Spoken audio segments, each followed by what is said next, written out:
নমস্কার, আমি রুনু ডায়েরির আজকের পাতায় আপনাদের সকলকে অনেক অনেক স্বাগত। আজ এসেছি আপনাদের সাথে অভিনব একটি উপায় শেয়ার করতে, যে উপায়ে আপনারা কিন্তু আপনাদের আইব্রোসকে অনেকাংশে ঘন, কালো এবং সুন্দর করে তুলতে পারবেন। আমাদের মেকআপের অন্যতম অংশই কিন্তু আমাদের চোখ। চোখ যদি সুন্দর করে আঁকা হয় এবং আইব্রো যদি সুন্দর করে ফিল আপ করা হয়, তাহলে কিন্তু রূপটাই দেখতে সুন্দর লাগে। সেক্ষেত্রে অনেকের দেখা যায় যে আইব্রোটি ভীষণভাবে পাতলা, নানান রকমভাবে আঁকতে হয় এবং একটু বেশি আঁকা হয়ে গেলে দেখতে একটু আর্টিফিশিয়াল লাগে। সেই জন্যেই এই টিপসটি আপনারা ফলো করতে পারেন, তাতে করে অনেকাংশে আইব্রো কিন্তু ঘন হবে।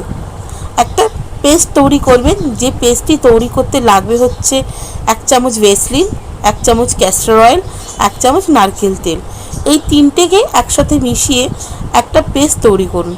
সেই পেস্টটি রাতে শুতে যাওয়ার আগে ভালো করে আলতো হাতে দুটো আইব্রোজে মালিশ করুন এবং নিজের যে আইব্রোর যে গ্যাপটা রয়েছে, দুটো আইব্রোর মধ্যে যে গ্যাপটা রয়েছে, সেই গ্যাপটিতেও অল্প অল্প করে দিন।